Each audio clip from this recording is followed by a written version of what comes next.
Good afternoon. My name is Karen Hostetter, and I am the library manager at Redland Community Library in Edders, York County, Pennsylvania. We are delighted to welcome our presenter, Phaedra Patrick, and all of our attendees to this One Book, One Community event today. The One Book Initiative began in 2004, and a steering committee was formed with representatives from each of the participating counties to present a good, discussable book.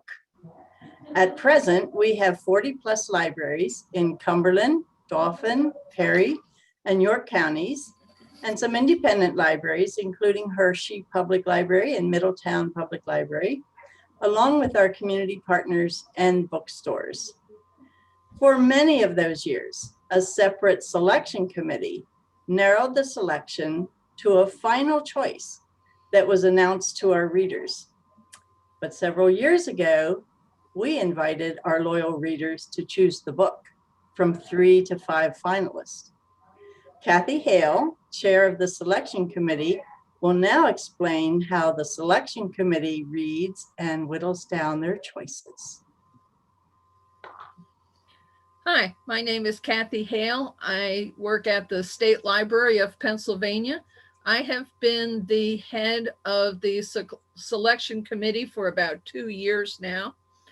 We started out with about 70 books that are selected by the people on our selection committee. We have about 20 people. The year that we selected Phaedras' book, there were about 70 to start with. We try and have some criteria about it can't be larger than 400 pages, and we want to be able to have libraries be able to program different things in their libraries around the book that's chosen.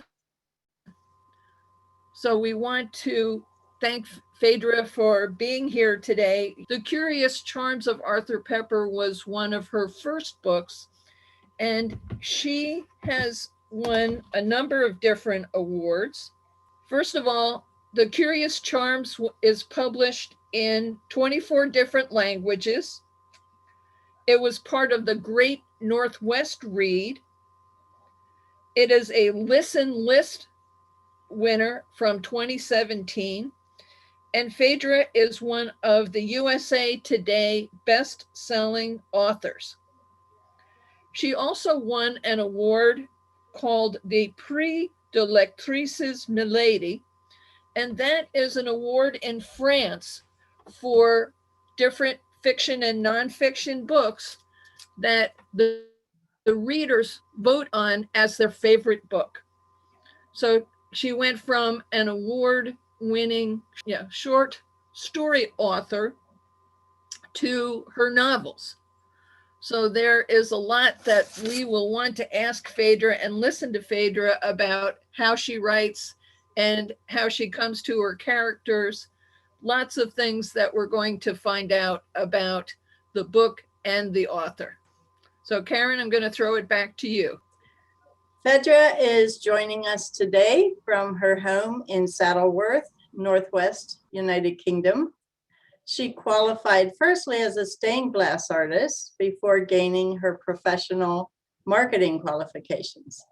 She's worked as a waitress, as a stained glass designer, a film festival organizer, and a communications manager.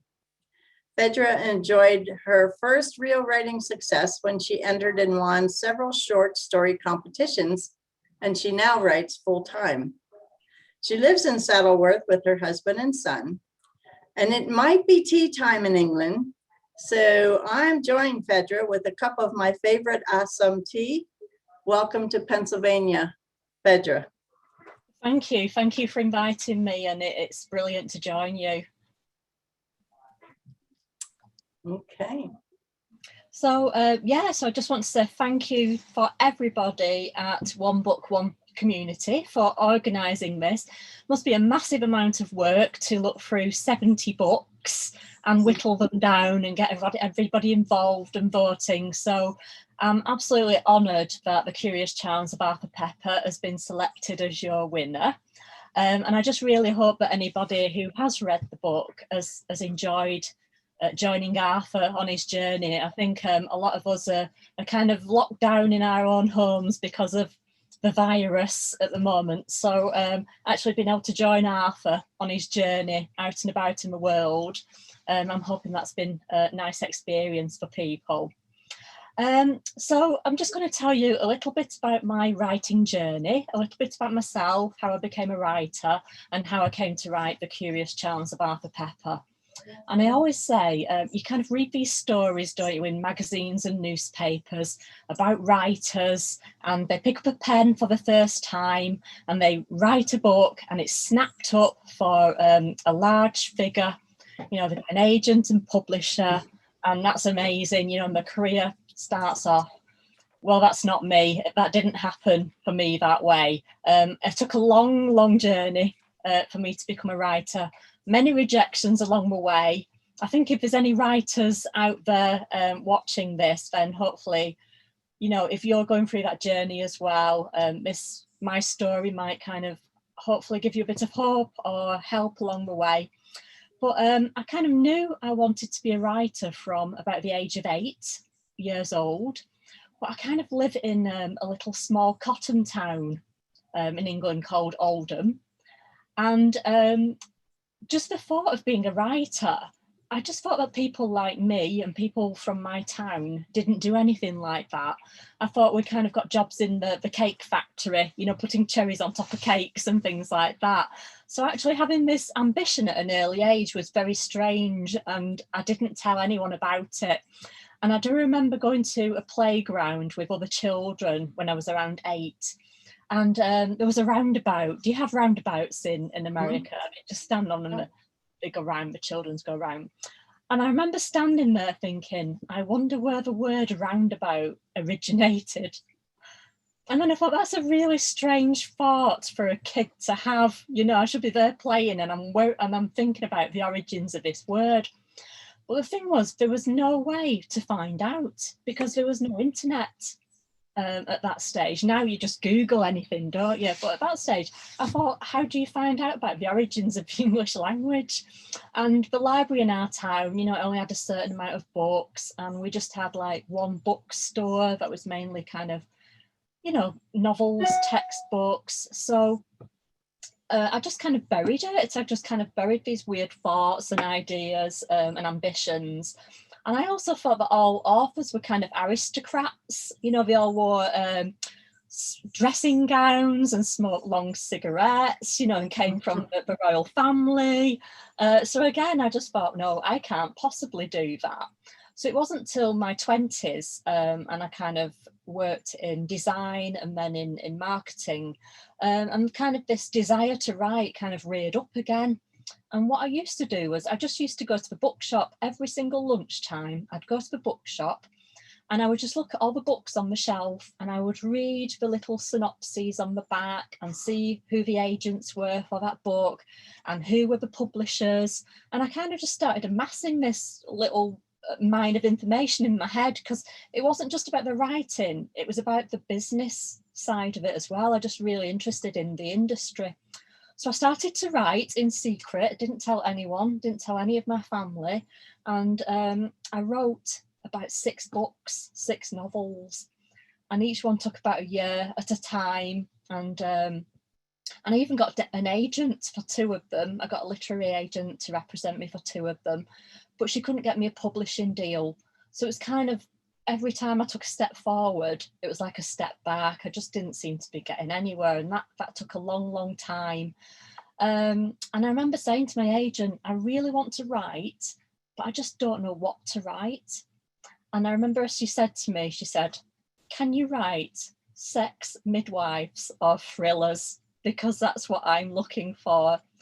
And I thought, I can't write any of those things because I can't write the next 50 Shades of Grey because I'm just not interested in that. I can't write a thriller and I don't know anything about midwives. So at that stage, I thought I need to take a break because obviously me and this agent aren't a good fit and I just don't know what to write. So that's when I started writing some short stories. So I'm still writing, but not novels for a while. So I just entered a few short story competitions, and I just really recommend that for anybody who wants to write. Because actually taking on a novel is a huge task. You're looking at like 90,000 words, you know, maybe a year of your time. But actually, if you start small with short stories, you can really, you know, it's a good way of practicing. And there's usually lots of short story competitions out there. You can send off your entries, maybe get a bit of feedback. And it's just a really nice way of easing yourself in and getting a foot in the door. So The Curious Charms of Arthur Pepper, when I came to write that was going to be my last ever book that I wrote. So if this one didn't make it, that was it. I was going to stop it because they just take so long to do, and you get all the rejections through, and you get feedback, you know, like the market's saturated, or we don't want that book, we're looking for that book. And yeah, it was just taking so much time. So with The Curious Charms of Arthur Pepper, what I decided to do with this one was I didn't want to write it like anyone else's book, or write it for agents, or write it for publishers, or write it for the marketplace. This one I thought, I'm just going to write for myself, and I'm just going to write the story that I want to tell, and I'm going to really enjoy it, and I'm just going to tell a story really from my heart that means something to me. So again, it's like, what do I do? So I remember telling my son the story behind my charm bracelet. So this is my little silver childhood charm bracelet, and he's 15 now. But when he was smaller, we had a rainy day and I got my charm bracelet out, and I was telling him the story behind each of the charms. And there's no interesting stories behind mine. They're just ones that my auntie bought and my mum bought, and one smells like my name, or we've got one for, you know, a seaside town and that kind of thing. But as I was showing him, I thought that would make a really interesting story, to have almost a short story for each of the charms on a bracelet. And it was also a time that a close friend of mine had died. She died very young, in her late 30s, early 40s, and we were very close when I was younger. I was a bridesmaid at a wedding, and she sadly passed away. So I was kind of thinking about bereavement a lot as well, and I thought, wouldn't that be interesting to kind of combine the two? You know, bereavement and a charm bracelet. All the books I'd been rejected for had all been about young women, and the feedback kept coming back. The market's saturated for books about young women. So I thought, well, if I write a book about an older gentleman, they can't reject it for that reason. About being a young lady. So I've got these elements coming in place: a charm bracelet, bereavement, this older gentleman. And I had the Life of Pi DVD, you know, with the tiger on the front, Life of Pi. And I thought, gosh, I really wish I could have a tiger in my story. And for a long time, I thought, well, no, I can't, you know, because it's set in England. And then I just thought, you know what, this is my story, and this is the story that I want to tell. And if I want to put a tiger in the story, I'm going to put a tiger in the story. So as soon as I put the tiger in, that gave me permission to actually just take Arthur on his journey to wherever I wanted him to go to. It kind of gave me permission to do that. And also just thinking about locations that I'd been to and enjoyed. So I'd been to India, I'd been to France, I'd been to London. So I thought, well, so I don't have to do much research about places that I've not been to. I will send Arthur to those places. So it was a little bit like, you know, when you get home from work, busy day at work, and you open your cupboard doors, you want to make something for your dinner, and you open up your cupboard and you've got nothing in the cupboard. But if you look closely on the shelves, you start maybe finding, you know, maybe some herbs, maybe a can of beans, putting it all together. What ingredients do I have? And actually, you might have some things in front of you that you can make a nice casserole from. From thinking you've got nothing, you kind of start looking at inspiration in your own life. You know, just what things inspire you, what makes you laugh, where do you like to go to, what do you like to wear, what things are you passionate about? All those little elements can kind of come together and make a story that's personal to you. So that's how I kind of came up with The Curious Charms of Arthur Pepper, and it tells about this elderly gentleman who finds the mysterious charm bracelet in his late wife's wardrobe, and he sets off on this journey of adventure and discovery to find out the story behind each of the charms one by one, and discovers that his wife led a secret life before they met. So this was the one that made it. I sent it off and to 5 agents, and the first offer came through. I got 4 agents interested in representing it, and I went with my favourite, the top of my list, which was Darley Anderson. I'd seen Darley on a TV programme years before. He was driving a car with a cat sat on his shoulder, this literary agent with his cat on his shoulder on TV. And I just thought, one day, I feel I'm going to be connected to that man. Just as really strong feeling. And so when his agency offered to represent the book, I knew he was the right fit. And they sold it in 24 countries for me, 24 different languages. The film rights got optioned in Los Angeles by an American film company who still got the rights. They'd had the rights for about 4 or 5 years and were working on a script. So we don't know if it'll ever be made, but it's got to kind of script stage. So that's been really interesting. And I'd just like to read a passage from the book for you. So this is right at the beginning of the book, and we meet Arthur, and he's going about his daily routines as normal. His wife sadly passed away a year ago, and there's a knock on his door. So it's just 2 pages, and this is one of my favourite passages from the book. Arthur had just cleaned his worktop and was heading for his front room when a loud noise pierced his skull.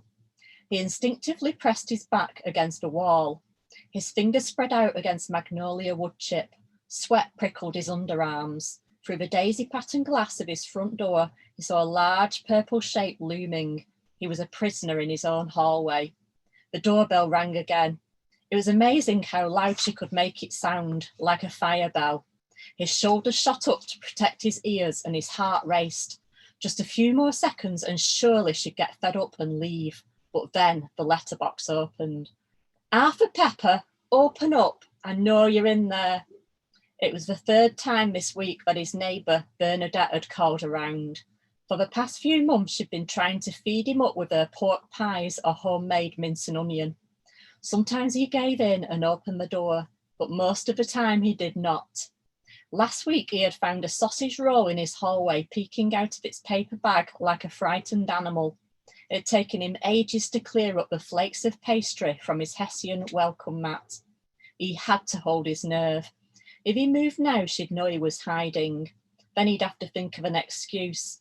He was putting out the bins or watering the geraniums in the garden. But he felt too weary to invent a story, especially today of all days. I know you're in there, Arthur. You don't have to do this on your own. You have friends who care about you. The letterbox rattled. A small lilac leaflet with the title Bereavement Buddies drifted to the floor. It had a badly drawn lily on the front. Although he hadn't spoken to anyone for over a week, although all he had in his fridge was a small chunk of cheddar and an out-of-date bottle of milk, he still had his pride. He would not become one of Bernadette Patterson's lost causes. Arthur! He screwed his eyes shut and pretended he was a statue in the garden of a stately home. He and Miriam used to love visiting National Trust properties, but only during the week when there were no crowds. He wished the 2 of them were there now, their feet crunching on gravel paths, marvelling at cabbage-white butterflies fluttering among the roses, and looking forward to a big slice of Victoria sponge in the tea room. A lump rose in his throat as he thought about his wife, but he held his pose. He wished he could be made of stone, so he couldn't hurt any more. Finally, the letterbox snapped shut, the purple shape moved away. Arthur let his fingers relax first, and then his elbows. He wriggled his shoulders to relieve the tension. Not totally convinced that Bernadette wasn't lurking by the garden gate, he opened his front door by an inch. Pressing his eye against the gap, he peered around outside. In the garden opposite, Terry, who wore his hair in dreadlocks tied with a red bandana and who was forever mowing the lawn, was heaving his mower out of his shed.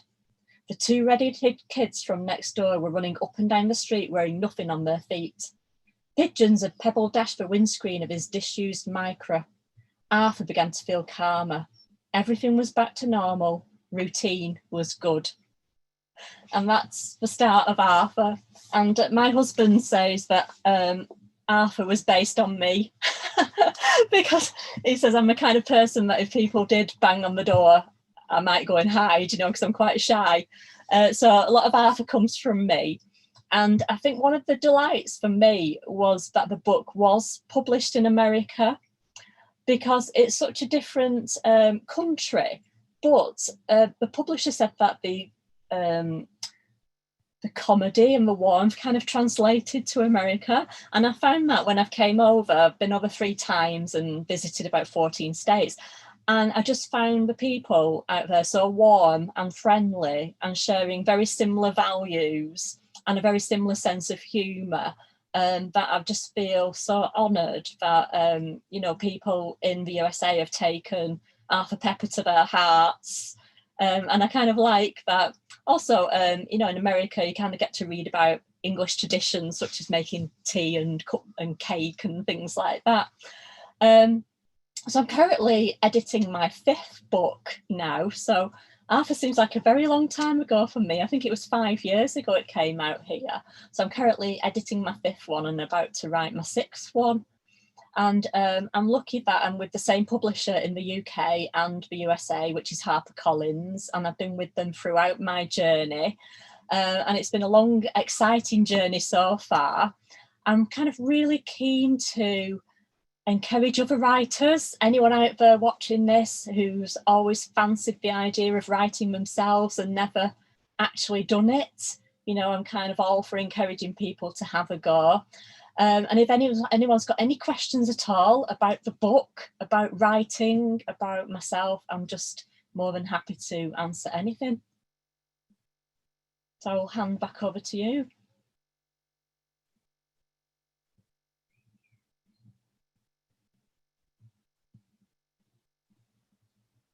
Hi, this is Ellen. I'm going to ask, there were 2 questions that came into the chat. The first one is, how did the author come up with so many diverse characters, since we are currently facing such diversity in the world today, such as Compound with Big Cats, the French writer and his companion helper, the wedding dress seamstress in France, the nosy postal office worker, etc. Yeah. So the nosy postal officer was based on my own little post office. So I don't have a nosy postal officer, but I do have I live in a very small village, you know, where kind of, you know, you go in and everyone in the queue for the post office is talking about each other's business. So that kind of just came from that. But yeah, they've all got kind of elements of people I know, people I've come across in them. So the tiger in the stately home, we've actually got a stately home in England called Longleat, which is famous for its lions. And the guy who lives at Longleat, I think he's passed away now, the Marquis of Bath, he kept lions and he dressed in flamboyant clothes, and he had lots of wives called wifelets. And so he was the inspiration for Lord Greystock and his tigers. And the flamboyant novelist in France, I think he just kind of came from, you know, these really trendy beatnik poets in the 60s, and you saw pictures of them with the stylish black hair, and I'd been to Paris. So a lot of these characters just kind of emerged organically as I was writing it. So I didn't plan the charms. I didn't think, right, charm 1, charm 2, charm 3. I kind of was almost going on the journey with Arthur himself. So we started off with the tiger, but then I really didn't know what the second charm would be or the third charm would be. They just kind of, I thought about it when I came to it, and I wanted this diverse mix of people. And the stories just kind of unfolded as the book unfolded. And at some points, you just kind of, it's quite stressful and you don't know where it's going, and you think, will I be able to think of an end for the book? But it kind of all flowed, and all the stories joined together.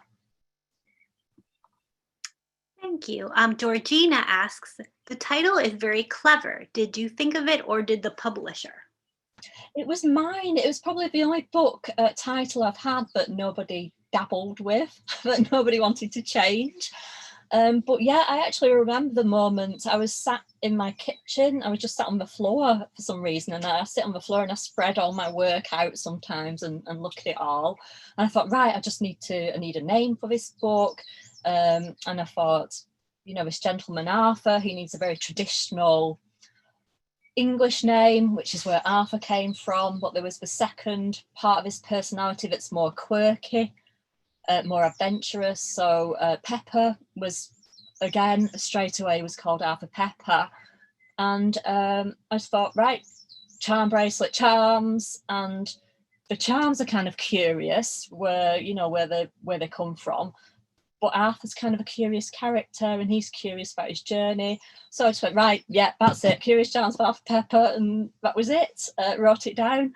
Whereas subsequent books, you know, I've maybe come up with 10, 15 titles, and then that goes to the US publishers and the UK publishers, and sometimes we pick different titles for the same book, and then it gets quite complicated. But yeah, with this one, the title came straight away, and everybody loved the title. But they do change it overseas. So I think in Germany, they called it translates to The Man Who Hid from His Neighbour and Finally Found His Heart. The book is called in Germany. And in Italy, it's called The Man Who Followed His Desires, I think. So yeah, so here in England and America, they kept the title, but in overseas markets, they change it to suit the readership. Okay, Tabitha asks, when you started writing this book, do you follow a process like brainstorming and writing down ideas, an outline, or do you just start writing? I did a screenwriting course about 5 years before I wrote the book. It was kind of a funded screenwriting course I applied to go on, and it was about 4 days just in Liverpool. And it was this teacher, and we had to watch The Matrix. I remember this. We had to watch The Matrix 3 times, and he kind of broke down the plot of The Matrix, and he was kind of showing that each film, every film you watch, is broken into these 8 sections. And these things always happen in the first section. These things always happen in the second section. This thing always happens in the middle. And it was absolutely fascinating. I'd never realised any of that before. And so every time I watch a film now, I can see these various sections of how they're divided up. And so I just very, very roughly will put a piece of paper on a wall, you know, and just write down what might happen in section 1, what might happen in section 2, just to give me that structure. And I call it like, I think of it as putting hangers in your wardrobe, coat hangers in your wardrobe to hang your clothes up. So, because if you don't have that little structure in place, all your clothes are just going to be in a pile on the bottom of your wardrobe. And I kind of see that that's what all your words would be like, just spilling out, you know, anywhere. So actually just having that little structure in place, what might happen in each section, and that's what I do with each book. Just start off with these little sections, and then you can think, right, what might happen in the middle, or that will make a nice end scene, and you can just jot things down, and then suddenly it doesn't seem as scary. Because I think sometimes if you start just writing a book and you know you've got to write 80, 90,000 words, and you just write at the beginning, not sure where you're going, that's quite a scary big task. Whereas this way, just that little bit of planning beforehand kind of helps, you know, make it feel more a more manageable task. Okay, Nicole got 2 questions in. Who inspired the Feeders kid? And also, why didn't you have Arthur go to India? Sorry, the Feeders kid? I'm not sure what that is. Okay. And Arthur does go to India at the end. So in the last chapter, he does go to India, and that's where the last scene is. Okay, Joe. Sorry, the Feeders kid. So sorry, I'm guessing Feeders Bernadette. Sorry, I've just clicked on. So Bernadette is the Arthur's neighbour, the cake maker, who likes to make him, make him cakes and food. Sorry, it was just the Phaedra. I was thinking, who's the Phaedra? Bernadette's son, Nathan. So was the question where the inspiration for him comes from? Yes, that's correct. Yes, Nathan. So Nathan is just a typical teenager. He was actually just this really small bit of inspiration, but when my friend was 19, she met a new boyfriend, and she had a child at age 19, and she met this new boyfriend who was only 17, I think. And the first time I met him, he was in a car with his feet on the dashboard, eating a bag of crisps. And he just went, yeah. And I just thought, who is that guy? You know, this kind of teenage guy eating his crisps with his feet just up on the dashboard of this car. So just that little moment in time, that's what made me kind of come back to Nathan, who's just this teenager, a bit sulky. But actually, as the story goes on, his story's a lot deeper. You know, he's lost his dad. He's been brought up with his mum, who's fussing over him all the time. You know, and he's later on in the book we hear that his mum might have cancer. So poor Nathan, who's 18, 19, he kind of latches onto Arthur Pepper as a bit of a father figure, someone to connect to. They actually connect through the Beatles. So he's quite a sensitive figure as the book goes on. But yeah, it all started off from my friend's ex-boyfriend with his feet up in the car eating crisps. Okay, here's a good question from Jo.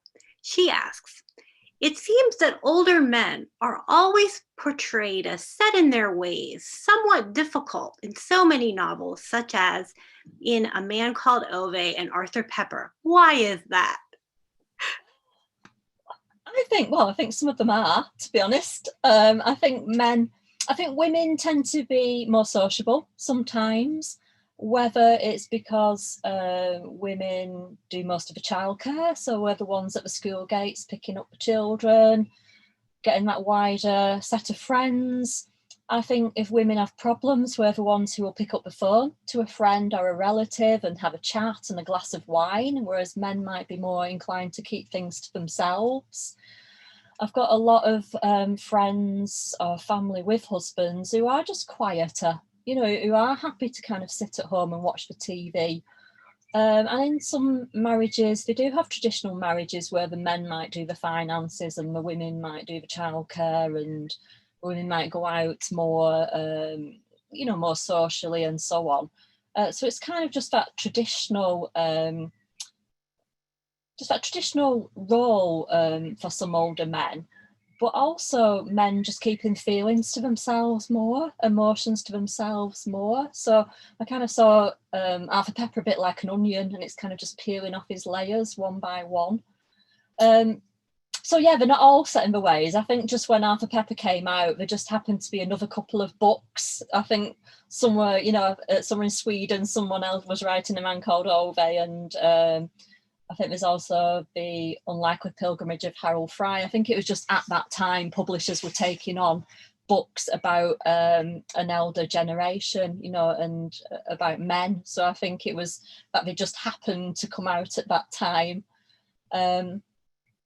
But yeah, and I think some people say, yeah, Arthur's kind of, you know, you portray him as this kind of set in his ways and so on. But he's only like that for the first 6 chapters, you know, and he's like that not because of his age, he's like that because he's bereaved. You know, he's lost his wife of 40 years. He's in a really bad place. His communications broke down with his children. And by chapter 7 or 8, you know, he's tackling tigers and learning stories about harems and going to London and so on. So yeah, he's very set in his ways at the beginning of the book, but by the end, you know, he's a globetrotter with lots and lots of new friends. Mark asks, have you ever started one book and that one resulted in 2 or more books? Gosh, no, I've kind of when I wrote the book, so all the ones that were rejected kind of go in my drawer. I just kind of, each time I got rejected, I just moved on to another one. And all the ones that were rejected, I just thought, well, they weren't good enough, or they write a different writing style. I suppose they were kind of more women's fiction, younger women's fiction. And then with Arthur Pepper, it kind of moved me into a different marketplace, more kind of commercial stroke literary fiction. And I don't really ever go back to any that I've written before.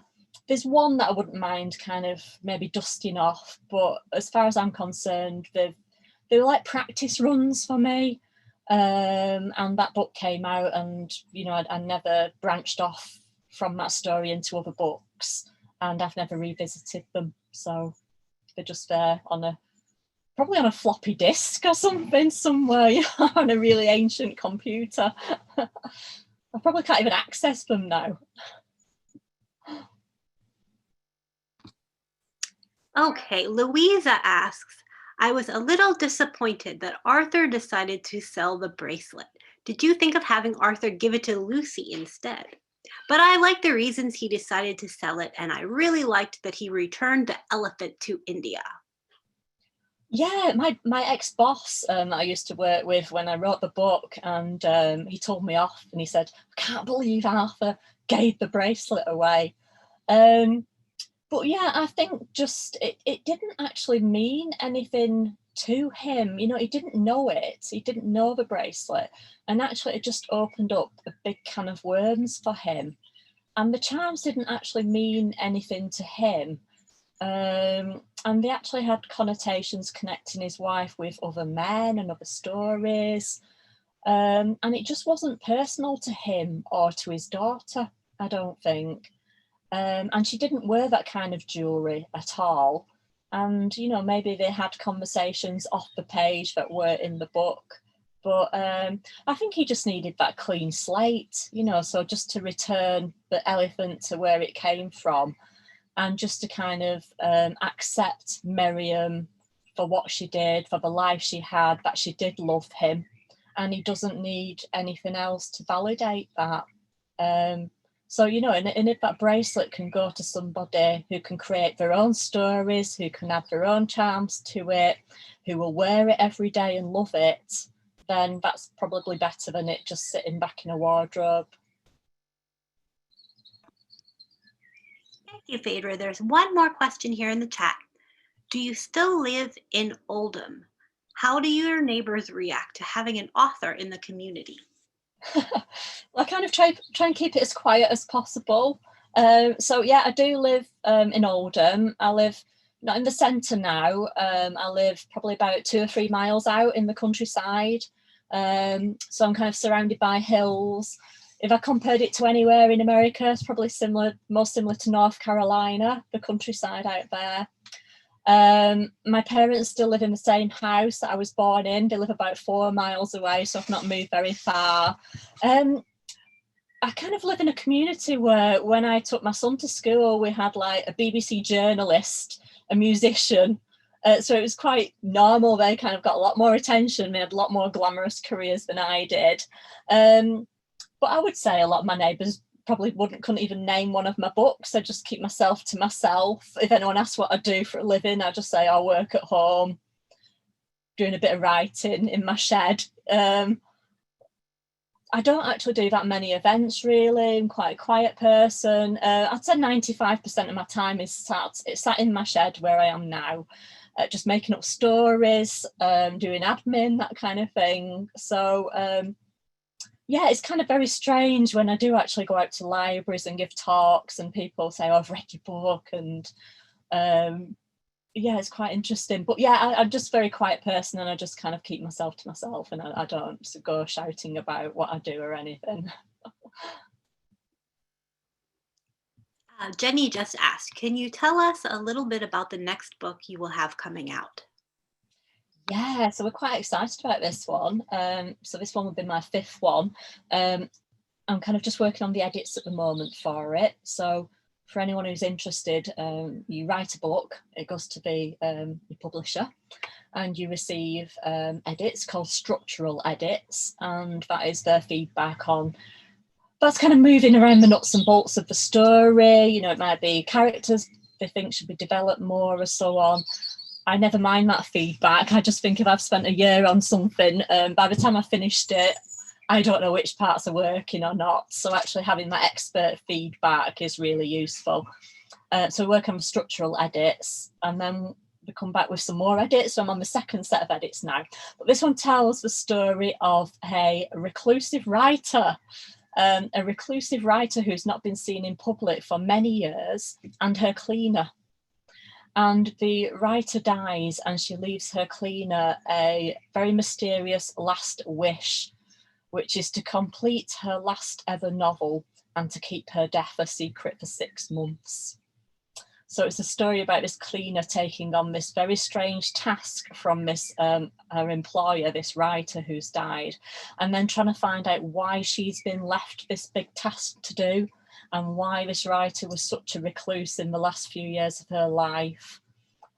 So yeah, it's a really interesting story. Really enjoyed writing it, and really enjoying just doing the edits at the moment. And that one will be out in 2022. Yeah, it takes so long. It takes about a year to write, and then about a year in the system, in the publishing system before they come out.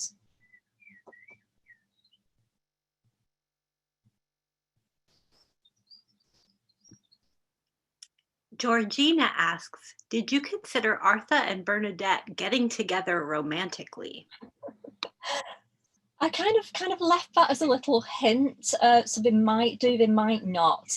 I thought in a year's time that Bernadette and Arthur are probably really good friends, doing things together. I think Bernadette is probably pushing him to buy her a nice friendship ring, and maybe wants to take things further, and he's very reluctant. He enjoys her company and he enjoys her cakes, but I don't think he's looking for anything else at the present. And he did have that little spark with Sylvie, the wedding shop owner in France, so maybe something might develop there. But I kind of like to think that I'm holding my characters' hands and taking them to a better place, and then I kind of leave them then to lead their own lives. And I kind of compare it to, it's like your children going to college. You know, they'll always be your child. They might get up to things you don't necessarily agree with.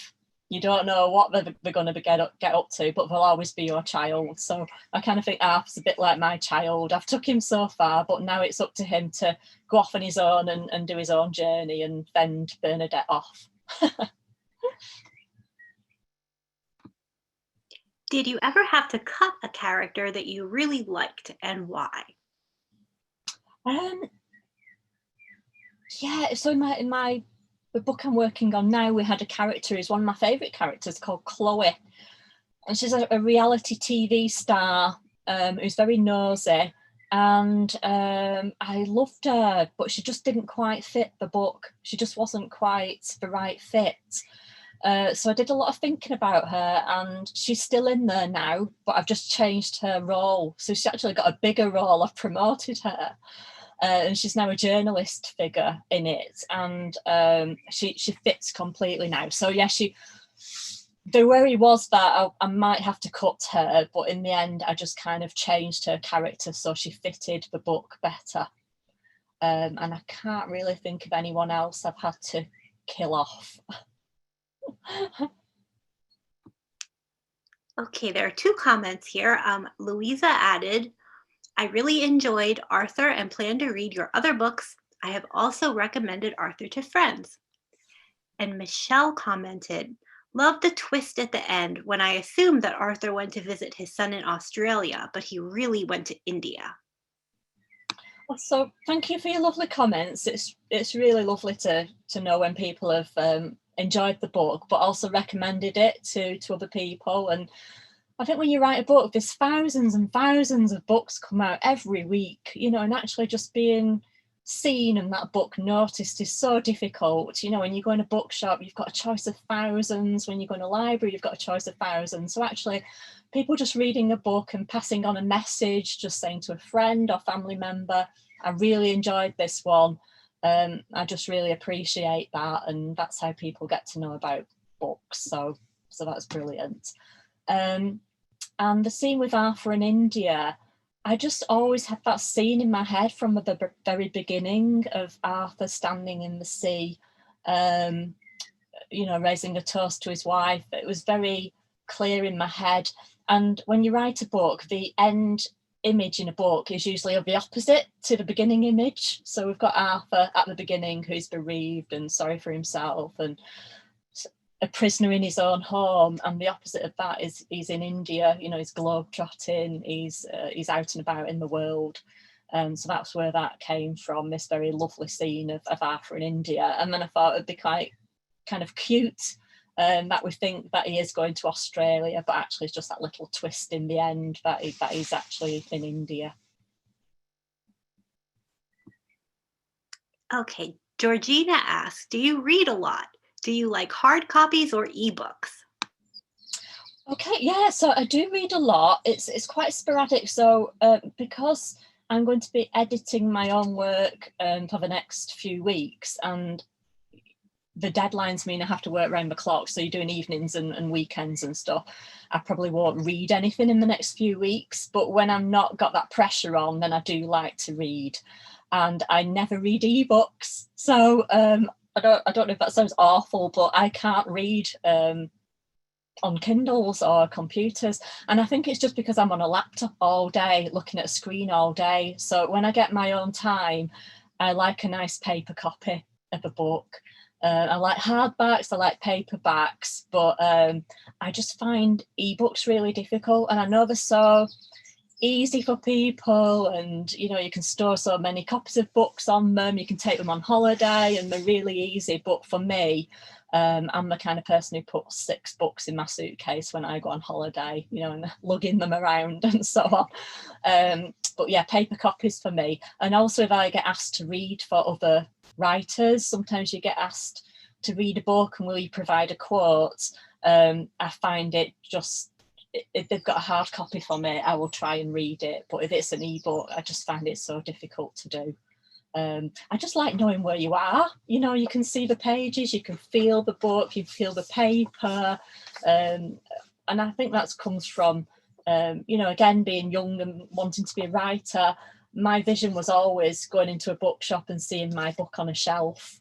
And that's what I've always wanted to do. It was never kind of, I want to pick up a computer and see a page on it. You know, it was always about physical copies of books. So, yeah. Christina added, what authors do you read and admire? Oh, wow. So I've got my bookshelf here.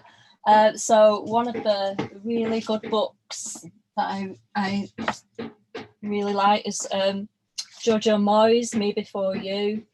It's such an excellent book. She's so good on the characters. You can see her, I'm just making notes throughout. But also my favourite writer at the moment is Taylor Jenkins Reid, who did Daisy Jones and the Six. And she did The 7 Husbands of Evelyn Hugo, which I've got somewhere. And so my kind of books that I like to read, I have them to hand. This was another one I read recently, The Whisper Man. That was really interesting, quite creepy. But I usually kind of read this kind of book, kind of nice, feel good, interesting stories. Yeah, so Taylor Jenkins Reid, and she's got a new one coming out called Malibu Rising, and I just can't wait to get my hands on it. I think I keep kind of seeing it on Twitter and stuff, and I just really, really want to read that book. Thank you, Phaedra. That was everything that was in the chat. So I'm going to turn it over to Karen or Kathy, if you have more comments to add. I just want to let you know that I have moved on from Curious Charms and I'm now reading the Lost and Found Library. So, oh, right. I hope you enjoy that one. Yeah, it's got a lovely cover, that one. Yeah. And it's kind of, so I talk about writing, editing book 5, but it's kind of really rolling. So I think book 4, which is called The Secrets of Love Story Bridge, is out in the USA just at the moment as I'm editing book 5. And we've also just signed off the idea for number 6. So as soon as I start editing 5, I will start writing 6. So it's just kind of moving all the time. Yeah, so Library of Lost and Found was my third book. And I think people seem to really like that in the USA and Canada. That's been the second favourite, I think, after The Curious Charms of Arthur Pepper. Yeah, and I love the setting of the Library of Lost and Found. It's all set in the British seaside. So if you do like seaside, it's kind of like a little glimpse of British seaside. And she's a character, she's a librarian. So it's a hero librarian. And she's kind of a real people pleaser. And it's about this lady, about why she's a people pleaser and how she learns to stand up for herself and solve these family mysteries and say no, you know, and start living her own life. So I really enjoyed writing that one. Okay, thank you. Gabby. I just wanted to say that it seems like a lot of the books that you read are about people who have lost someone or by themselves and then find themselves again. Would you say that that's your favorite type of person to write about? Yeah, I think I kind of tend to write about introverted people, who kind of need to set off on this journey. It's not kind of intentional. I kind of just write about, it's more the themes, I think, for me. So with Arthur Pepper, it was like bereavement. With the Library of Lost and Found, it was very much about, you know, this woman who's just been brought up just to try and please everybody else, and why is that person like that? With my second book, Rise and Shine, Benedict Stone, he's married, he's a married man, you know, so he's kind of not that kind of character, but that kind of deals with him and his wife and their troubles, and gemstones. I was very interested in gemstones with that one. So yeah, I think my characters are kind of quieter, more introverted. I think in book 5, she's more lively. And in book 6 as well, there's kind of a cast of characters with book 6. Bit like Arthur Pepper, we've got all these different characters. So yeah, I kind of like, and I like the contrast as well, where you have maybe a quieter character, and then kind of these very different, diverse characters that they come across who help their journey. And I found you through the social media book list called Goodreads. Oh yes, yeah. Have you felt that you have increased your readership by being out on the web or on the internet or through these different groups? It's hard to say, isn't it? It's really hard to say. So I know, so I've got a presence on Instagram, Twitter, Facebook, Goodreads, Instagram. My background is marketing and communications, so I've always kind of worked for the business end. I kind of like, I've got a website, my own website, I design my own website, put information on the website. So if people are interested or they want to find out a bit more about your books, they can just do a search and find that information. So that's useful that way. I don't really know how readers come across writers. You know, it's in so many different ways, isn't it? It might be stuff on Amazon, going in a bookshop, going in a supermarket, recommendations from friends. So I don't know if anyone kind of sees somebody on Goodreads recommends stuff to people, or the newsletters. I don't know, it'd be fascinating, wouldn't it, to find out how people have heard of you. So I don't know if it's increased my readership or not. I don't know. So I do my bit with my publicity and just, you know, giving updates, bits of information. But a lot of the publicity is done by my publishers, you know, by the publicity team who set things up for me. My favorite part from your one webpage is on why you write is that when you don't write, you become grumpy. Yeah, that was a piece I wrote for women writers. So I get invited to write different pieces, and that was for women's writers. I think it's, I can't remember the website, but they invited me to write a piece. And I had just done a library event. It was one of the first events I ever did. And unfortunately, there was a lady in the audience who didn't like the book. And she'd written a big long list of everything she didn't like about it. And she read it out to me, and it just went on and on and on and on. All this list that she didn't like. And I was quite shaken up, actually. So I'm quite hardened now, you know what I mean? If people don't like my books, they don't like my books. There's plenty of others out there that they can go and read instead. But at the time, because it was one of the first events I'd ever done at a library, it was quite shaking, like just somebody there telling you that they don't like your work. And so actually what kind of came out of that was I wanted to bring something positive out of it.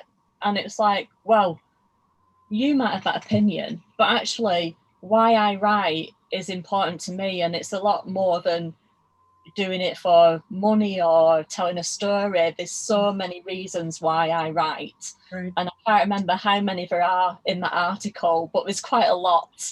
And I think one of the reasons is because of that lady who was quite rude. And it was kind of turning that into a positive for people to know why I do write. But yeah, so I can kind of get a bit grumpy if I don't write, and I can get a bit grumpy if I do write. Right. So yeah, that sounds amazing. So guys, we are about 2 minutes till and 1 minute till. So if we have some closing remarks, now would be a great time to get them out. Okay, Karen. Okay, well, number one, don't give up on libraries. Please keep coming to libraries because we do love your work.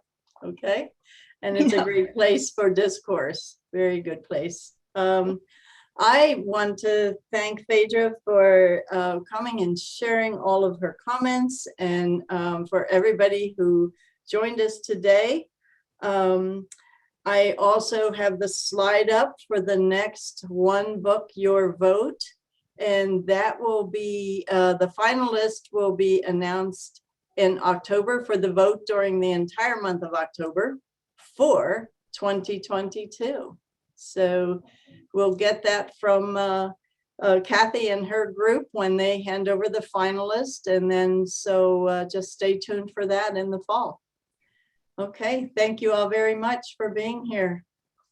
And can I just say, sorry, am I still alive? Yeah, can I just say just thank you to everybody for reading the book. Thank you for inviting me to do this event. Libraries were a massive inspiration to me growing up, just sitting in Oldham Library when I was a girl, being surrounded by the books and knowing that's what I wanted to do. And actually now being able to talk to libraries across the world and do events in libraries has just been amazing. And I just really appreciate being invited to do this. Oh, you're quite welcome. Thank you so much. Yes, I'm getting a lot of love in the chat. Oh, thank you. Alrighty, well, thank you everybody, and thank you Phaedra and Karen and Kathy and Ellen. I will go ahead and end out the meeting now. Have a great day. Okay, thank you, Phaedra. Bye. Thank you. Thank you. Bye.